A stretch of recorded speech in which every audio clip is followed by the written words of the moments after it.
In this video, I am going to show you how you can use this Prophet library which made by Facebook to predict long-term and short-term values based on a time series object. This is actually an additive model where nonlinear trends are fit, maybe weekly, yearly and also daily seasonality. So one advantage in this method is that it can take effect the holiday effects like weekends as well.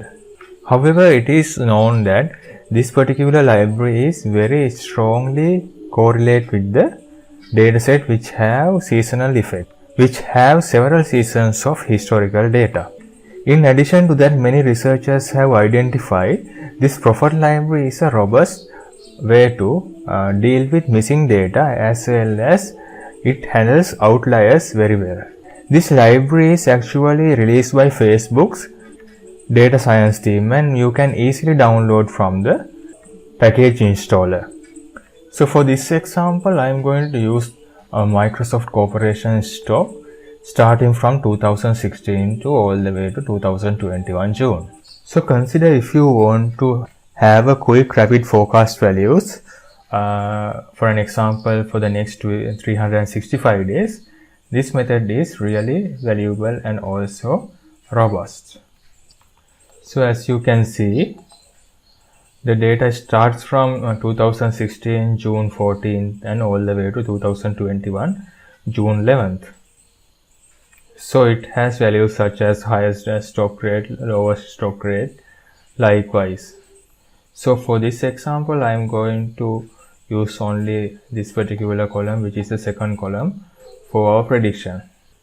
So since there are multiple columns for our data set, I am going to choose only this close.last column and date only. So after that, we have to change the two columns topics or the two column names as DS and Y because the Prophet algorithm or the Prophet library only recognize these two names in their library. So if you check the columns,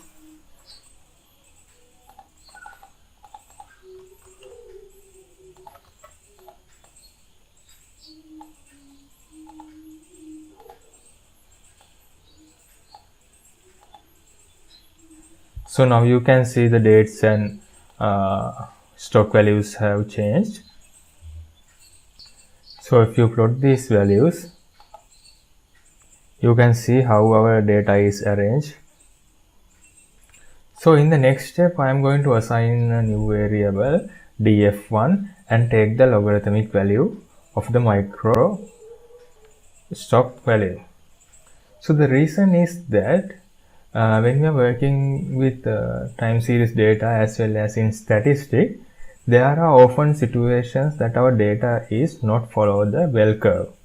So in this situation, we normally take the logarithmic transformation of this data to make it as normal as possible, so that the statistical analysis results from this particular data become more and more valid than the original data. So that is the main reason we are considering log value rather than using the direct microstock value. So in this step, I am going to convert this into the logarithmic values and let's see how the data is arranged. So based on the graph, you can clearly see the Facebook, the Microsoft stocks is continuously rising from the starting period to 2021.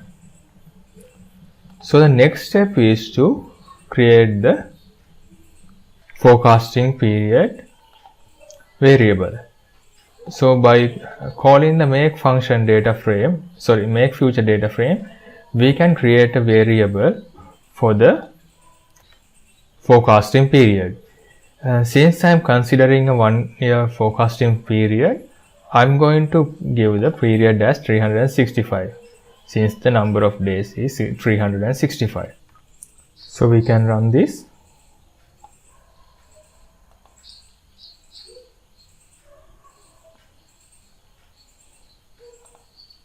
So now you can see under the forecast cycle, the data set created the future data periods. So starting from 2016 June 14 all the way to the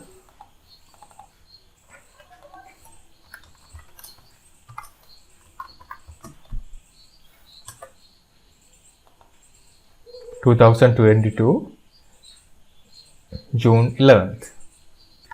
So now I am going to call the predict function from the Prophet library to forecast the values for the future, which we have defined for the forecast cycle.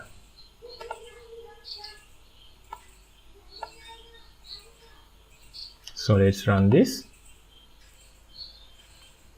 So it might take some time depending on your computer's performance. So in this diagram you can see the prediction.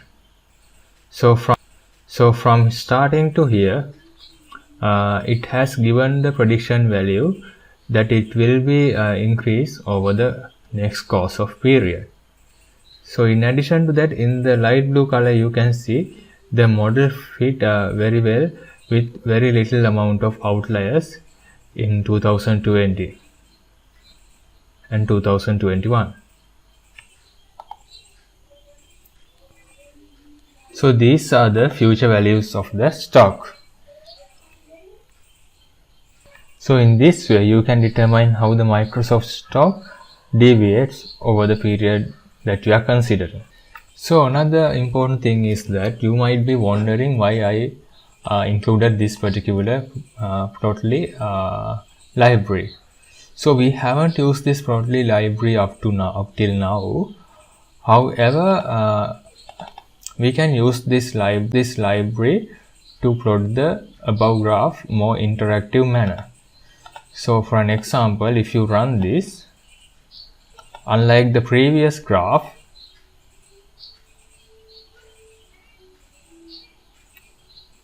this particular graph is more interactive. So as you can see, when you hover onto the graph line, it provides the y value and the ds value. So apart from that, you can also find the predicted values of the particular forecast that we have conducted. So in addition to that, by using this particular function, we can decompose our prediction to its components. So if you run this, you can see the trend, season, likewise. So finally, what I want to emphasize is that if you are not really emphasize on the underlying factors or the underlying method of forecasting, I believe this way of forecasting is really useful for forecasting as well as displaying your data.